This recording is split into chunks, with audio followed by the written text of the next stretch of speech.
بات کریں آج کے دور کے سب سے بڑے طاقتور اور خطرناک سانپ کی تو ان میں ایناکونڈا سر فہرست آتا ہے، جو اتنا خطرناک ہے کہ وہ اپنے شکار کو سوچنے تک کا موقع نہیں دیتا اور اچانک ہی اس کے اوپر حملہ آور ہو جاتا ہے، یہاں تک کہ وہ انسان کو بھی اپنی گرفت میں لے لیتا ہے اور پلک جھپکتے ہی انسان کی موت واقع ہو جاتی ہے، جسے وہ آہستہ آہستہ پھر اپنی خوراک کے طور پر استعمال کرتا ہے۔ ایک طرف تو ایناکونڈا ہے جو آج کے دور کا سب سے بڑا سانپ مانا جاتا ہے، دوسری طرف اگر ہم تاریخ کے تمام ادوار میں سانپوں کی سب سے بڑی نسل کی بات کریں تو اس پر ٹائٹانوبوا سر فہرست ہے۔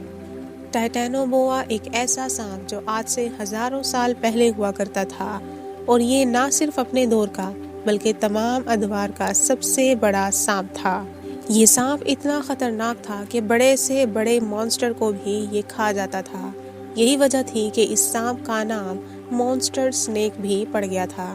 دنیا بھر کے بڑے سے بڑے جانور بھی اس کے سامنے نہیں ٹک پاتے تھے، اس لیے وہ اس سے اپنی دوری بنائے رکھنا ہی مناسب سمجھتے تھے۔ یہاں تک تو ہو گئی بات ٹائٹانوبوا اور ایناکونڈا کی، لیکن اگر اب ہم ان دونوں کو آپس میں کمپیئر کریں اور یہ سوچیں کہ اگر آج کے دور میں ٹائٹانوبوا بھی موجود ہوتا اور وہ ایناکونڈا کے مد مقابل آتا تو کیا ہوتا اور ان دونوں میں سے کون جیتتا؟ آئیے اس ویڈیو میں یہ جاننے کی کوشش کرتے ہیں۔ ایک بار پھر آپ کو ہمارے چینل پر خوش آمدید۔ پہلے جانتے ہیں ٹائٹانوبوا کے بارے میں۔ ٹائٹانوبوا دنیا کا سب سے بڑا سنیک ہے جو آج سے 60 لاکھ سال پہلے موجود ہوا کرتا تھا۔ اس کی لمبائی تقریباً 40 سے 43 فیٹ تھی اور اس کا وزن 1100 سے 1500 کلو گرام کے درمیان ہوتا تھا۔ اس کی چمڑی بہت موٹی ہوتی تھی۔ اس کا سائز، اس کا وزن اور اس کی موٹی چمڑی ہی اس کو سب سے طاقتور جانور بناتے تھے۔ یہ جانور بڑے سے بڑے مگرمچھ کا شکار پلک جھپکتے ہی کر لیتا تھا۔ ویسے تو ٹائٹانوبوا نارتھ کولمبیا اور ساؤتھ امریکہ کے جنگلات میں پایا جاتا تھا، لیکن دور دور تک اس کی دہشت کے چلتے جانور اس سے ڈرتے تھے اور اس سے دوری بنا کر ہی رکھتے تھے، کیونکہ اگر کوئی جانور اس کے ہتھے چڑھ جاتا تھا تو وہ بچ نہیں پاتا تھا۔ یہ اتنا خطرناک سانپ تھا کہ بھوک لگنے پر اگر کوئی اور شکار نہ ملتا تو یہ اپنے ہی بچوں کو بھی کھا جاتا تھا۔ یہ اتنا بڑا سانپ تھا کہ یہ ڈائناسور جیسے بڑے جانور پر بھی حملہ کر سکتا تھا۔ اتنے خونخوار جانور کو اپنے ذہن میں رکھ کر سوچئے کہ اگر یہ آج کے دور میں بھی ہوتا تو کیا ہوتا۔ یہ دوسرے جانوروں کے لیے تو خطرہ ہوتا ہی، لیکن اس کی دہشت سے انسان بھی نہ بچ پاتے، کیونکہ جب یہ حملہ کرتا ہے تو یہ 4000 PSI کی بائٹ فورس سے اپنے شکار کو مضبوطی سے جکڑ لیتا ہے اور پھر ایک ہی جھٹکے میں اس کی ہڈیوں کو پیس ڈالتا تھا۔ دوسری طرف اگر بات کریں ایناکونڈا کی، جو کہ آج کے دور کا سب سے بڑا خطرناک سانپ ہے، اس کی لمبائی 17 سے 30 فیٹ تک ہوتی ہے اور اس کا وزن 200 کلو گرام تک ہوتا ہے، یعنی یہ مقابلے میں ٹائٹانوبوا سے کافی پیچھے ہے۔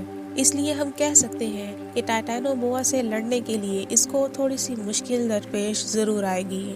یہ ساؤتھ امریکہ کے گرم علاقوں میں زیادہ تر رہتے ہیں اور یہ پانی کی گہرائیوں میں ہی زیادہ تر رہنا پسند کرتے ہیں، اس لیے یہ اچھے تیراک بھی کہلاتے ہیں، لیکن کبھی کبھار شکار کرنے کے لیے انہیں زمین پر بھی آنا پڑتا ہے، اور جب زمین پر آتے ہیں تو آس پاس کے جانوروں کے لیے بہت بڑا خطرہ بن جاتے ہیں۔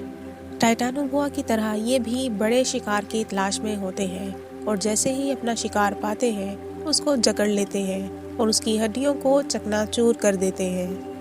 اپنے شکار کو جکڑنے کے لیے یہ 800 سے 900 PSI بائٹ فورس کا استعمال کرتے ہیں۔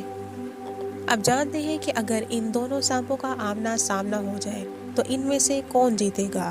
جیسا کہ ہم سب جانتے ہیں کہ دو جانوروں کے درمیان میں لڑائی کا ایک بڑا ہتھیار ان کا سائز بھی ہوتا ہے۔ سائز لڑائی پر براہ راست اثر انداز ہوتا ہے، اور اگر ان دونوں سانپوں کے سائز کی بات کی جائے تو ہر لحاظ سے ٹائٹانوبوا ایناکونڈا سے بڑا ہے، اور اگر ان کی جکڑ کی بات کی جائے تو ایناکونڈا صرف 800 سے 900 کی بائٹ فورس استعمال کرتا ہے، جبکہ ٹائٹانوبوا 4000 PSI کی بائٹ فورس استعمال کرتا ہے۔ ٹائٹانوبوا کی تو چمڑی بھی ایناکونڈا سے کہیں زیادہ مضبوط ہوتی ہے اور ان کی بائٹ فورس میں کافی زیادہ فرق ہے۔ جب ان ڈفرینسز کو سامنے رکھ کر سوچا جائے تو ہم یہ اندازہ لگا سکتے ہیں کہ ہر حال میں ٹائٹانو بوا ہی ایناکونڈا کے خلاف لڑائی میں ونر ہوگا۔ امید ہے ویڈیو آپ کو پسند آئی ہوگی۔ اگر ویڈیو پسند آئی ہے تو ابھی ایک لائک کریں اور اس کے بارے میں کمنٹ سیکشن میں اپنی رائے دیں، اور اگر آپ ہمارے چینل پر نئے ہیں تو ابھی ہمارے چینل کو سبسکرائب کریں۔ ویڈیو کو آخر تک دیکھنے کا شکریہ۔